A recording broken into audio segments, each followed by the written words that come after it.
cloud. Someone else asked, sorry, I guess there was a webinar or something that somebody with Cornell did. I've had a bunch of requests the last week of people that said, hey, yeah, this, I'd like to set up a group in Ask Extension.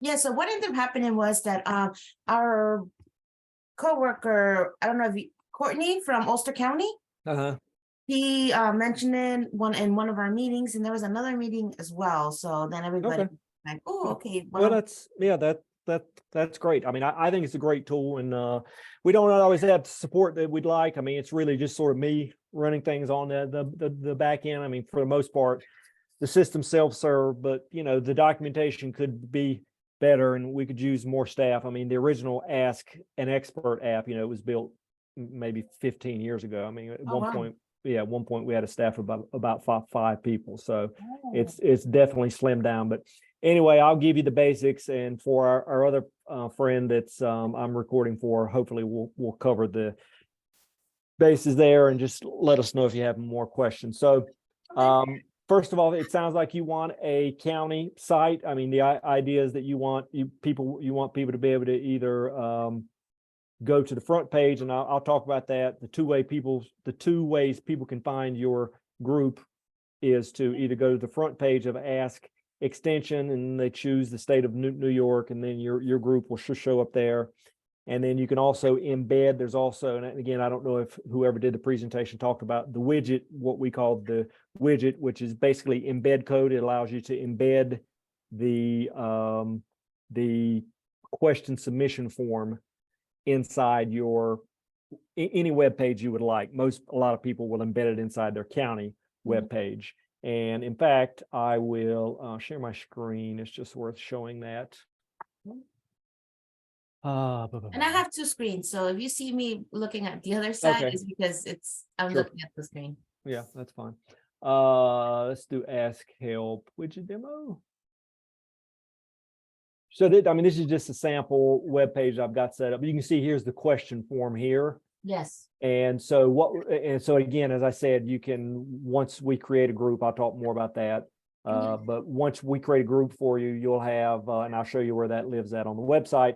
There's some code that you'll copy, and then you can paste that. It's a standard iframe. I won't get too far in the weeds on a technical standpoint, but it really, any HTML page, you can add that code to that page, and it'll embed this page for you. So you may need to, I don't know how much you sort of manage your own website versus your IT folks. So you just may need to work with your IT folks. And again, I can work with them too. If you want to connect them with me, we can get them that code. Or again, if you manage your website or do some stuff there, you can embed it there. And so that's one way. And I'll just show you real quick on the front page of Ask Extension.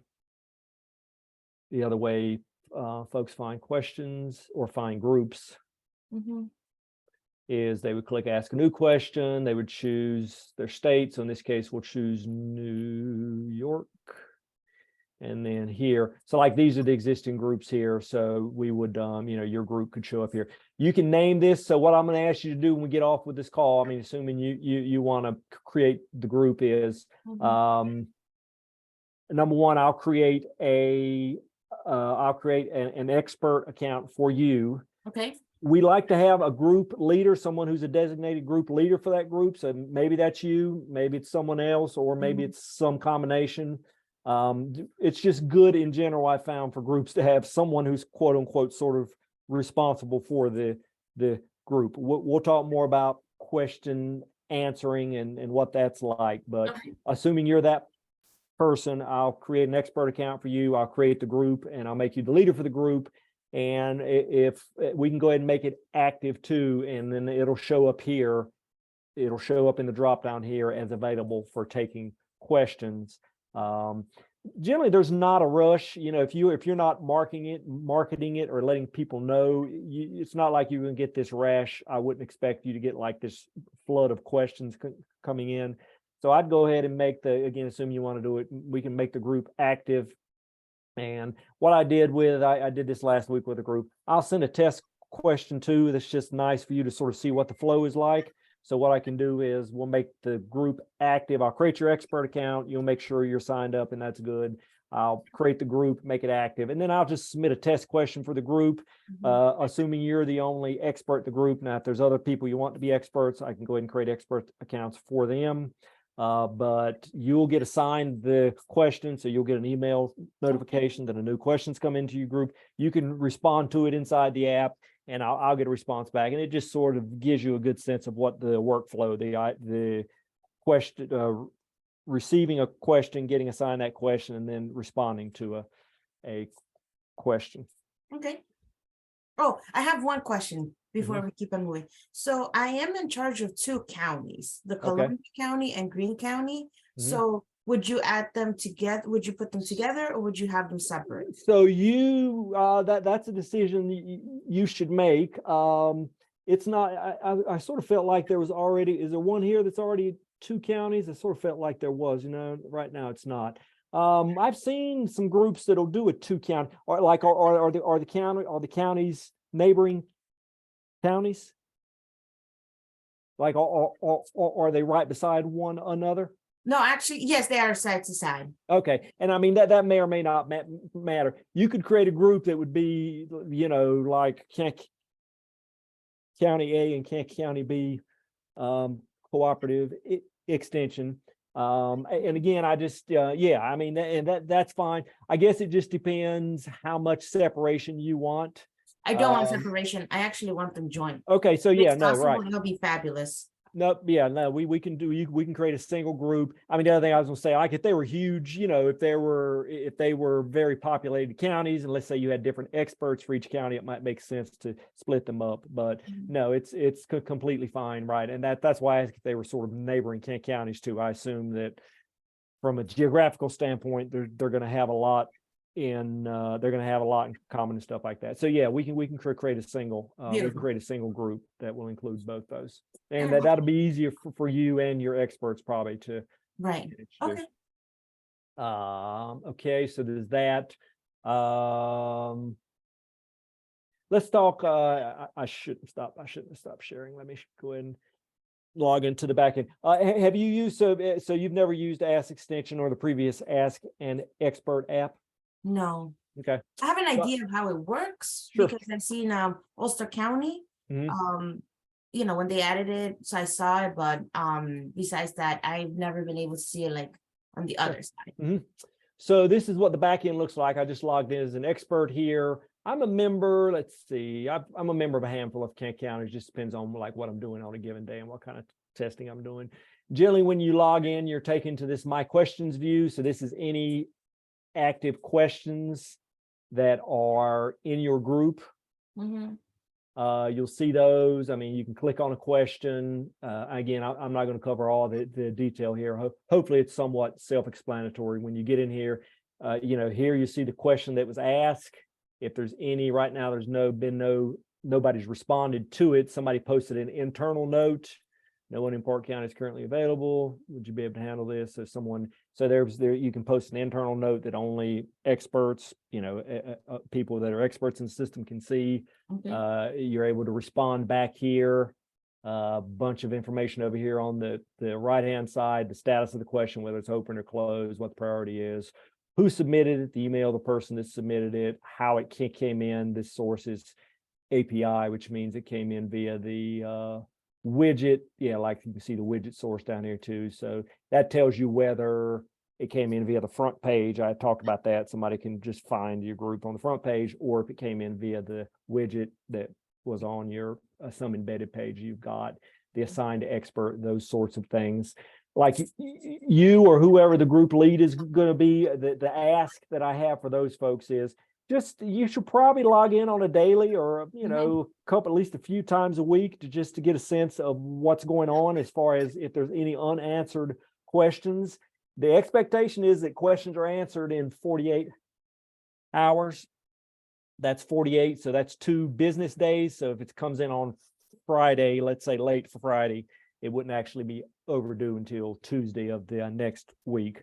But I mean, it's not the end of the world if questions don't get answered. There is an overdue notice email that goes out. So if it's a question assigned to an expert, it's not answered in 48 business hours, then they get they'll get a nightly, they'll begin getting an email every 24 hours, just sort of a naggy email. Okay. Then the question's not being responded to. It's not the end of the world. Nobody's the Ask Extension police is not going to show up at your door or anything. Oh, that's good. That's good. Well, experts often freak out. I get emails sometimes, and the system can do weird things sometime, and experts will often freak out when you get that email. So it's not a big deal, but the questions do need to be responded to. Or the other thing is, it's fine to close a question if you, and well, this is a good example here. Somebody posted this. People, we get all kinds. I mean, you know how the internet is. People will ask all kinds of stuff, and you often don't have the expertise, or it's, people ask about a rash that they've gotten. They need to go see a right doctor, not someone in the Cooperative Extension Service. So feel free to close. There are these canned, if you see there's this canned response here, and you can just choose this no expert found or question not relevant. When you choose this, you notice it'll automatically insert this text here. So don't feel bad about that. If it's not a relevant question or you don't have an expert, feel free to use these canned responses to just close it. Okay. And don't feel bad. People will sometimes respond back and, I'm paying this, my tax dollars are funding this. You should be able to respond to this. Just ignore those. I mean, you can just close. Now it will reopen when a client responds back. It puts the question back in an open status, which means if you don't close it or respond to it, then you'll get that nag email again. But you can just close it. You can just hit this close button here, and that'll just close it. And I mean, if it really becomes an issue, we have a ban list. You can contact me if someone's not being very nice, and it feels like spam. You can let me know, and I've got a ban list that I can ban emails. I can ban an email address from that's an email address of someone in the system. Let me show you the group side. So the group management piece, I'm going to give you what I call super expert rights. So you can create experts if you want. There's a new, if you click on the experts link here, you can add a new expert, or you can email me if you like. And I think I've got let me see if I've got a tutorial on creating experts, because ideally you all should be the one creating experts. I just want to make sure I've documented.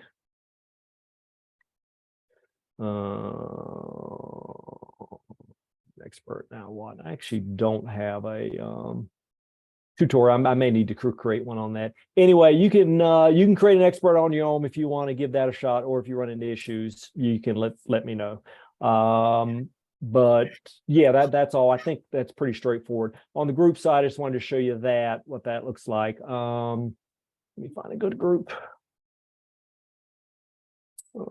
Maryland Home and Garden, that's a good one. When you look at a group, obviously the name, the state that's associated, the members part, notice that's sort of an important one. That's where obviously you'll view you'll view people who are members of the group. Big thing I wanted to note is this auto assign option. And let me go back to experts. Let me view an expert. Let me find an expert who's part of a group.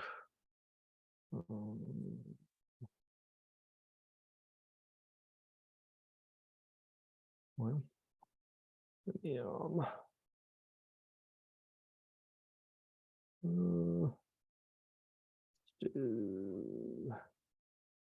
so when you view an expert, you can go to their groups tab. Notice this alert and auto assign, and I'll send you, when I create your expert account or other experts, I'll send you a link from Ask Help that sort of talks about this in detail a bit more. But notice that they have this alert and auto assign button. Alerts means that for every question that comes into your group, whether they get assigned, whether somebody's assigned that question or not, they'll get a notification about that. Now, you as the group leader, or if there's other group leaders, that's a handy checkbox to have, just so you're getting a notification about every question. You'll get an email and you'll see what the question is that comes into your group. So it just gives you a sense of, again, if you're getting questions or not. It doesn't show you who, I don't think it shows you who gets assigned the question, but again, you'll get an email notification, you get a link inside there where you can click on that link, go directly to the administrative side to sort of view more details about the question. And then also the other big one is this auto assign checkbox. Basically, that's a round robin assignment. So all members of the group that have this auto assign enabled means that they'll, again, in a round robin order, get assigned new questions that come into the system.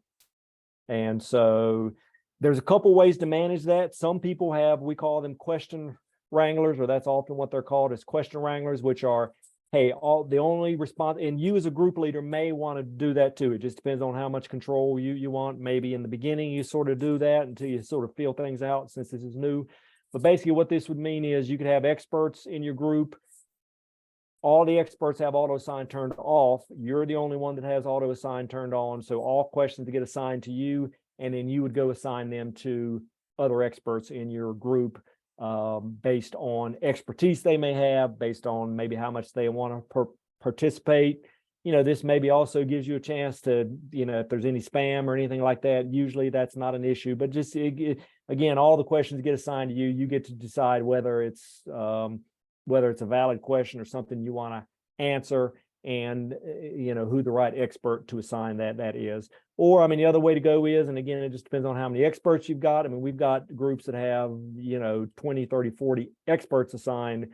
So a handful of people, the people who really want to participate, have the auto assign checked. So they just get round robin assignment. It gets assigned to them. Maybe it's not their area of expertise. They can assign it to someone else. So again, groups really this really is an individual decision for groups, how they want to manage things.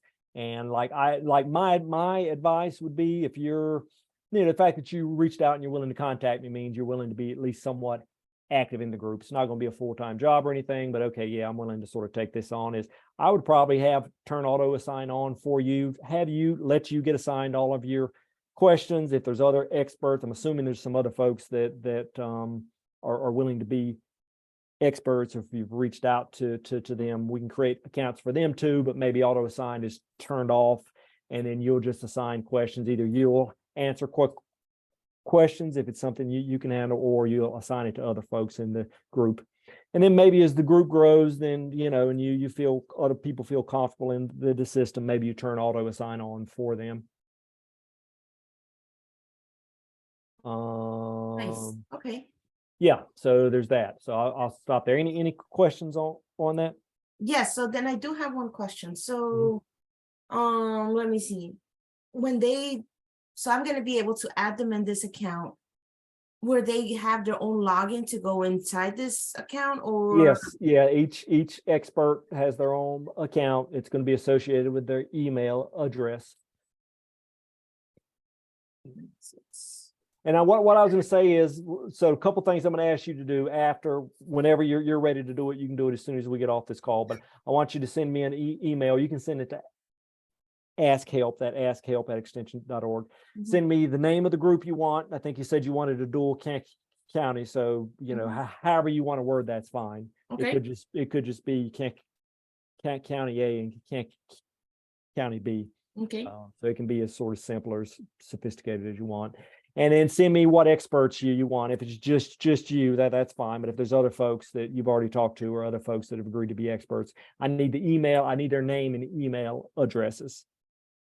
And what I can do is go ahead and I'll create the group, and I'll create all the expert accounts, and then I'll reply back and let them know. You'll get a welcome email that you need to confirm the account. But then I'll also include a little link. I've got I'm an expert now what, which basically is like, okay, I'm new. How do I get started? But I'll go ahead and create the accounts. I'll add them to the group. I'll have auto assign turned on for you. The other folks I won't turn on. And then, and again, in that little blog post that I sent about being a new expert, I explain if people want to turn that on, they can, or if you want to turn it on for them, you can. Okay. Beautiful. And then another question I was going to ask, does this provide you with like a report of like how many questions were answered or anything like that? Yeah. So this, if you notice so an expert can view what questions they've answered here. And if we go to the group And again, let me get an active group.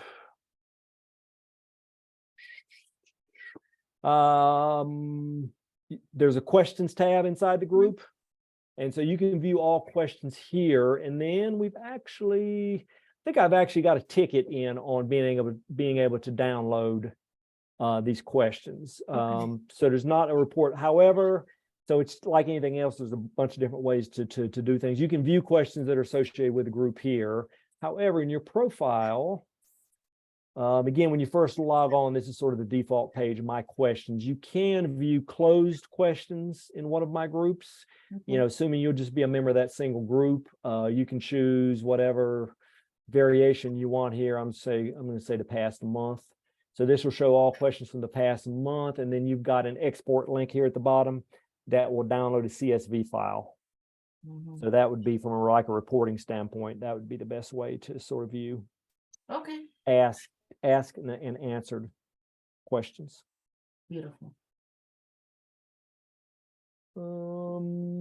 That's it. Or I'm going to stop there. There's plenty in the system. You know, just to give you a sense, we use OS Ticket is the name of this question and answer framework. It's an open source ticketing piece of software. It's often used for like IT organizations. So you can think about people who want to ask questions to their IT help desk. Essentially, we took it and we modified it to sort of use, modified it for what extension can do. So I say that to say there's a bunch of like features and other things there that we don't necessarily use all the time. And so people will often email me and they say, hey, I see this feature here. How does it work? And I'm like, I don't really know how it works. So which may seem strange, but again, that's just sort of the nature of open source software. There are often features there, and often the features don't necessarily work. So it can be an experimentation thing. So don't feel free or don't be afraid to experiment if there's a feature there. And sometimes you're learning alongside me. There's a feature there that I either have used. I don't always know how experts or groups use particular features in the system. So sometimes we get some surprises. So just be aware of that. I will say that the sort of core part of the system, the question submission, the question response, and those things are solid and work the way they're supposed to in the system. Beautiful. All right. What other questions? I think that those were the two mainly ones. Just out to the reply, but you said that they are going to have each individual are going to have logins information so they can come in there and answer. And then the reports, well, we can just look into it by checking questions. Yeah. And I just want to show you the embed code too, that on your group, this is on the group tab. If you go to your group and view it, there's this embed widget. And then that's just what the widget code looks like. You click that copy widget code button, and that copies the code, and then you'll paste it wherever you want it to live. That's often, I mean, this is often what folks do. So if you've got a county or like the two counties you talked about, if each of those has their own website, often people will create ask a question link or something like that there, and they'll embed this code there. I mean, the nice thing about this is it gives you a single link. You know, you'll embed it on a URL on a HTML web page, and you can just share that with people. If people have a question or they email you and say, hey, I'd like to ask a question, you can just share that link, as opposed to sharing the front page of Ask Extension. They've got to go there, and then they've got to click the orange ask a question button, and then they've got to find the state and find the county, and there's more room for people to sort of screw that up, as opposed to if you embed this and give them that web page, then the question form is right there. All they have to do is fill that page out. Beautiful. Okay, thank you so much, Mark, for your time, man. I really appreciate you taking the time to review. Well, it's easier this way. I get in the past, we've had I've sort of taken over this more in the past couple of years. In the past, we would we try to handle over email. To me, it's just easier to do it this way, and that way you sort of know the lay of the land instead of trying to sort of figure things out. Definitely. So if you'll send me, like say, my ask for you is send me an email, send me the group name, and then any experts you want, and then I'll go ahead and create the group for you. I'll make you the group lead, along with having auto assign turned on for you. And then if there's other experts you want, I'll create accounts for them too. They'll get a welcome email, and I'll reply back to you and then any other experts you want to, and I'll include a getting started link that'll explain a few other things. I'll probably submit a test question to your new group too, just so you sort of see what that's like, and Okay. we'll go from there. Beautiful. Sounds great. All righty. Thank you so much. Thank you. Bye. Bye.